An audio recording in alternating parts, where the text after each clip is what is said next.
People don't know what's going on and they tune in and out at random times. And that's how I got here. Hey guys, so this was not an expected one for me to ever make. I mean, a response to Skallagrim, someone who's not really even like normally relevant to a bodybuilding channel like mine, but having randomly re-stumbled across one of his videos after having not watched in a while, so just popped in. I think YouTube threw it at me because I make stuff about fitness things, and he made a video about fitness things, so I found it. Here we are. I didn't see his original video, and even this response to his own video that he made. So let me rephrase that. The video I watched was his response to his original video. Even that video of his, I saw a couple weeks after it was posted. I'm recording this like more than 3 weeks after it was posted. And by the time this is posted, it's probably going to be a month after it's posted. So I'm not prompt.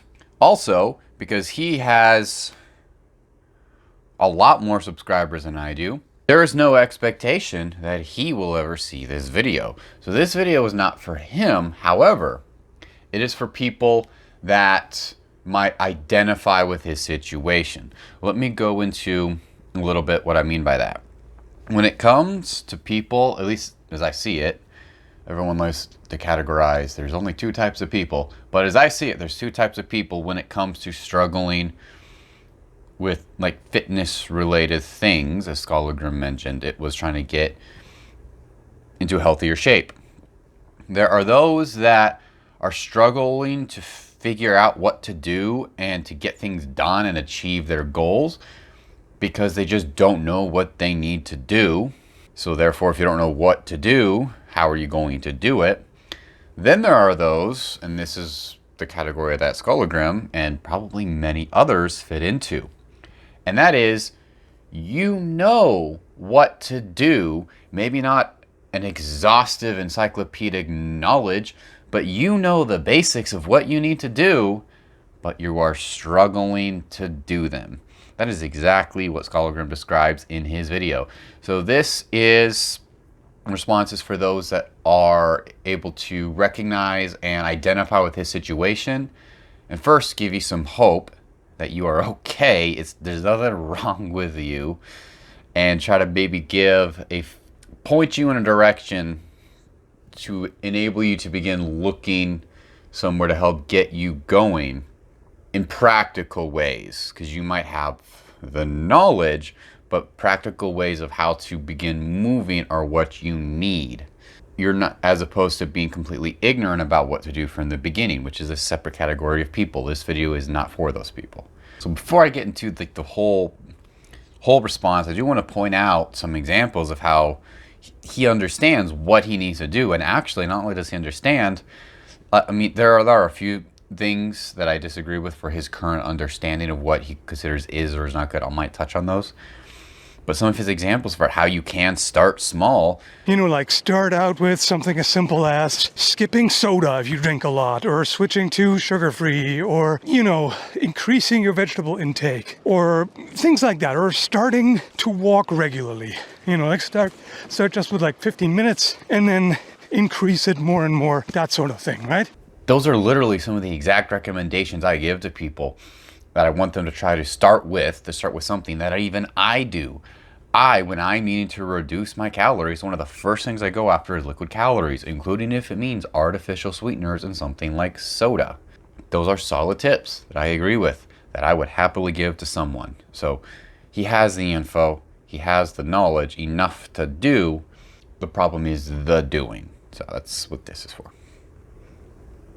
A big part of what he expressed is this all-in extreme mindset, which I can identify with, as over the many years I've been involved in diet and training and health and fitness and this whole sphere. It's only recently I started to do it publicly in post, but I've been doing it since, well, actually, I know the very first recorded date of training in one of my training logs, I was 14 years old, but that only occurred because I was already interested even before that. So I'm not even sure exactly how long I've been interested in it. And yet this all-in mindset is still something I've done and I can identify with, because just even if we're limited only to diets and such, I've done things like extended fasting for a week long. I think I've done even dry fast, so even no water for up to 48 hours. But I have done that, like carnivore and keto and a few other things too. I mean, like, I understand wanting to go at it and having a difficulty with the more moderate, smart approach. The good news is there's a wide array of ways. Why did I choose that arrangement of words? Wide array of ways to still improve your health and achieve your goals, while being able to negotiate with yourself with wanting that all in sort of extreme way of doing things to appease both parts. Part that needs to get things done, but the part that wants to feel like you're accomplishing something and like you're doing enough and what you're doing is good enough. I understand that. Now, something he did mention that isn't probably the greatest, which I kind of disagree with, it can actually be very fitting and appropriate, is very high frequency training. I actually had to do that briefly for myself when I fell off of training and I was completely out of the habit and had no drive to do it. Actually making myself go every day for like 12 weeks, even if it was just walking in the door, as long as I physically walked in the gym and did something for 90 days or 12 weeks, that was okay. So that can have its place, and that's just one way, just to build a habit. You know, for a lot of people, 3-4 times a week is generally better and easier to fit in. Even high frequency has its place. Try not to drag on. With Diet First, this is probably for the general population the more helpful section. You need to feel like you're getting something done. You need to actually see results. But on the flip side, you need the results to be sustainable. So he gave the example of, even if you're losing just this tiny little bit amount of weight, as long as it's consistently, you're not this tiny little deficit, that is good. But he expresses he can't do that. Completely relatable. I've been doing this a while. If I was only losing like 15 or 30 grams of weight a day, body water fluctuations, your body weight fluctuates daily just from eating and drinking and normal life activities.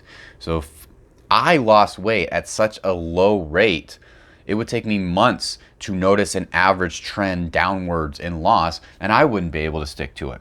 And I do this. This is the longest lasting hobby I've probably had outside of PC gaming, and I wouldn't be able to stick to that if I got results that were negligible like that.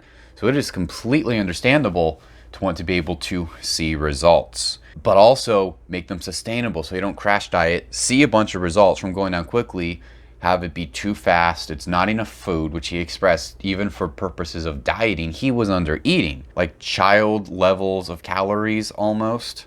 For an adult male, that is way too low for cutting. He understands that concept, but it's that whole mindset of I have to get results. Something that is incredibly useful for being able to see results, but also being able to make it sustainable, is diet phases.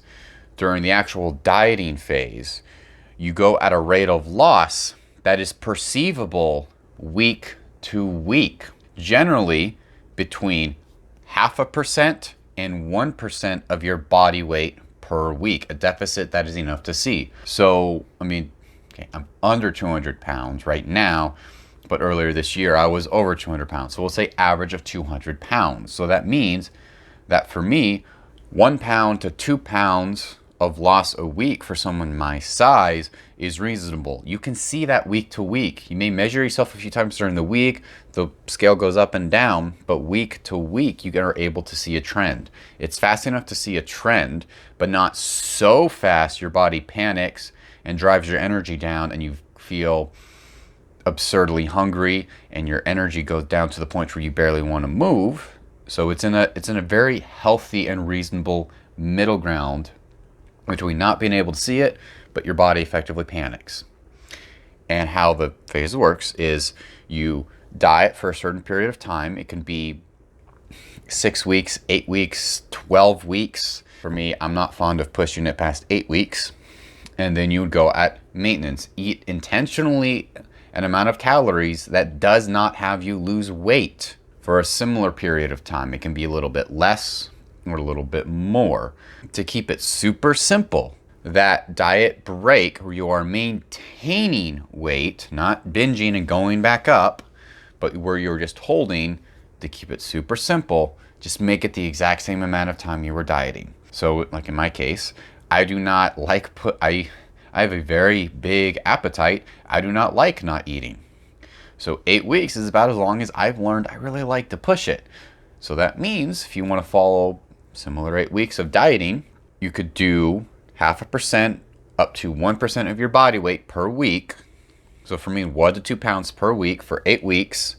You maintain that weight for 8 weeks, and then you go again. That is a cycle you can do year round until you get to your desired healthy body weight. That does multiple things. It reduces how fatiguing it is, especially psychologically, but also physically dieting on your body. It also means during the times when you are dieting, you can see results. It's fast enough to see results. It also means you have multiple times where you are practicing maintaining your weight. One of the common things you hear about people when they decide to diet is, yeah, sure, if they do succeed, they might lose a whole bunch of weight, but then it all comes back on. If you are intentionally pausing and practicing holding the weight, it better sets you up for once you're done dieting. Once you are done losing the weight, you've already practiced how to hold it. So now you just keep doing that thing you've been practicing and holding that healthy weight. And if over time it begins to very, very slowly creep up, you've done this before. You just diet back down to that healthy weight and then you hold again. You've practiced that. That's the very simple dumbed down version of how dieting phases work. And because you're not doing the same thing all the time, you're not just in this constant, super tiny, barely perceivable calorie deficit, you have variation. You have perceivable results and then a pause and then perceivable results that can hopefully help satisfy the need to see results and to be extreme. You want to feel like you're doing something. But if you want to additionally shake things up, you can add some randomness to it. You can gamify it. Like talking about gamifying, if you're familiar with tabletop RPGs, role-playing games like D&D, there's multiple different types of dice, different amount of sides. Not the normal 6-sided dice. A lot of normies are probably used to, but anywhere from like a 4-sided to a 20, technically 100-sided, but 20-sided. So if you want, you could take like 3d4, that's 3 4-sided dice, and you could roll it and make it for this dieting phase, for this fat loss phase, that's the amount of weeks I'm doing it. And then you could, at the end of that, roll again and figure out how long you're going to maintain it. So that way you don't know. So that way every phase, you don't know until it's time to start. As another way to not have it be too routine feeling, not too samey, as Skull says that he has the issue with. If it feels too samey, he has an issue doing that. That's fine. You're not lost if you identify with the concept of routine being far too boring, if you need that variety. And along with that, how you get that calorie deficit is also subject to whatever you need. It can be like, for me to keep accountable, I need to track my food. So you can do it through like meal plans and meal prepping, so you have the same foods every day, or at least every week. You can prep it all ahead of the time through the week, or you cannot. I do not meal prep. I do not prep all my food ahead of time during the week. I just track as I go and have whatever variety it ends up being that week. Each diet phase, you can shake it up. Like one diet phase, you can decide, I'm going to go low carb. Another diet phase, you could say, I'm going paleo. Another diet phase, you could change it up. So you can still keep getting that variety. You can still see perceivable results, but you are also practicing maintaining the weight for when you're done with the weight loss. And you're keeping it like psychologically manageable. So I will link to a playlist that goes in much more depth about this. This is where I really learned, got the final keys to understanding it myself. I just wanted to give you a layman's term for that. I need to see results. I need to feel all in type of thing. These are hopefully coherent strategies that can help. That's just for the dieting.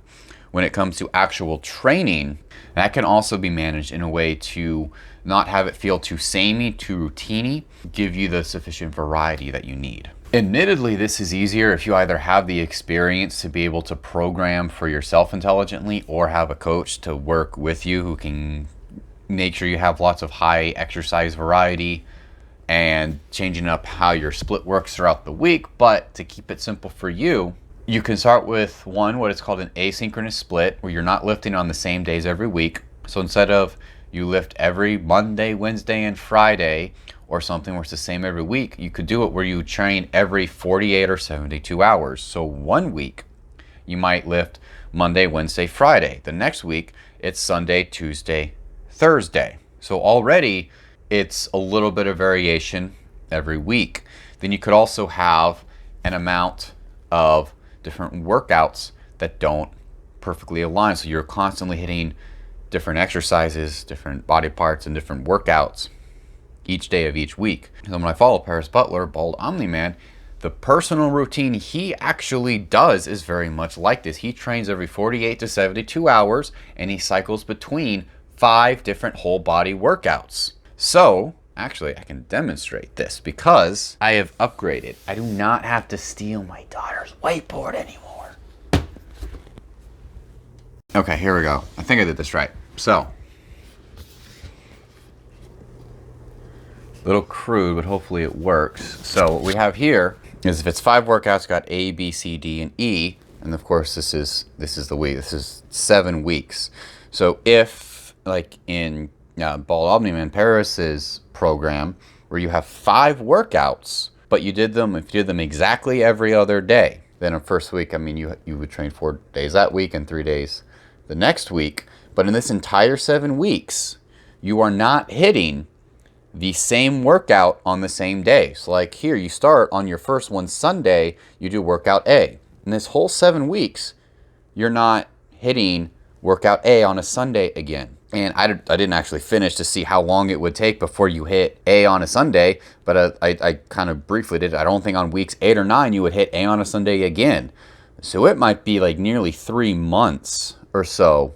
I don't know exactly, especially if you decide to, between one of these, take an extra day of rest or something. I mean, it could be even longer. So you could easily have a program where you know what your 4, 5, or 6 workouts are, but break them up asynchronously like this to where it might be months before you hit the same workout on the same day again. Already, that is capable of greatly changing up, giving you that feel of variety. One of the other things you're able to do, let me angle that so we have, I don't know if you would still desire to stare at that at all, not the glare. Well, anyway, so disregard. And outside of that is after you've done these same ones for 6, 8 months, you're able to tweak them all. You're able to swap out, let's say, half the exercises in each of those 5 workouts, or you can add in a 6th workout. And this is just if you want to stick to whole body for all of these. You can also make it so that you might have 5 or 6 workouts. One is a full body, one you're training just upper body, one you're training just lower body, so legs, one you're doing just a push workout, one you're doing just a pull workout, and then maybe back to another whole body one. It does get complicated, and if you're a beginner and you're programming this for yourself, that is going to be very tough, and you might not quite know what you're doing. But if you're intermediate, or if you know someone who can help you, who has experience lifting, or you're willing to pay someone, it is absolutely possible for you to have a program that is structured and intelligent and allows you to progress, but gives you the variety you need and makes it so it doesn't feel too routine. The only routine-y thing you're going to need to do is regularly go in and train. But if you don't have to train the same workout on the same day for the same length of time, that can already feel new. Like if in this example of there being 5 different workouts, you could intentionally make it so that 2 of the workouts are designed to be 1 hour long and the other 3 are designed to be 45 minutes long, or other changes. So that means each week you are going to be training on a different day of the week than the previous one. You're going to be training a different length of time on the days than the previous week you trained, training different exercises. It is possible to have a good, solid, intelligent routine that does not feel samey. This is not the video for me to try to create a routine like that down. And I do have a desire to start creating some free routines. One like that is not going to be the first one I do. Who knows? Maybe I will. So to try to keep it on point, if you identify with Skallagrim and you feel the need to go all in and be extreme and have to have variety and doing a moderate approach, a moderate intelligent approach is difficult for you, and you need to be able to keep changing things up, a routine is just, that sounds so terrible, and you can do best when something feels new and you need to keep shanking things up, that's fine. It might be a little bit more, people that are very process oriented and able just to stick to something like a monk, yeah, they are going to have it easier. If you need that variety, it is going to be a little bit more difficult to figure out how to do it, but it's absolutely possible. This is me trying to hold myself from going on some rant.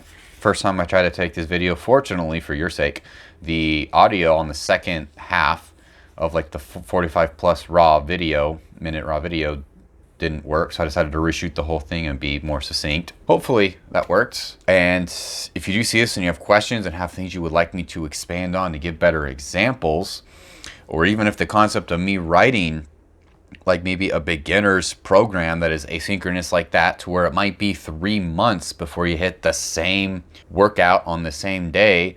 I'm not saying I'm not opposed to doing that, but that is extra complicated and excessive for most beginners. So let me know, do you identify with that need of feeling of needing to be all in? You've heard what to do, you know what to do, you understand what to do, but you just have a hard time doing it, or something. Just let me know if there's something I need to go more depth in. I'm happy to. As long as I want to start posting more, I enjoy doing this, but it's the exact same thing. I know what I need to do to make these videos. I enjoy doing them. I want the results of doing them. I like making these videos for you, but I have a hard time actually doing it. It's the exact same thing he expressed with fitness stuff. I have that same issue with videos, and he can regularly do videos and I can regularly do fitness. It's just like his strengths are my weaknesses and vice versa. So it's nothing new under the sun. Thanks for joining me.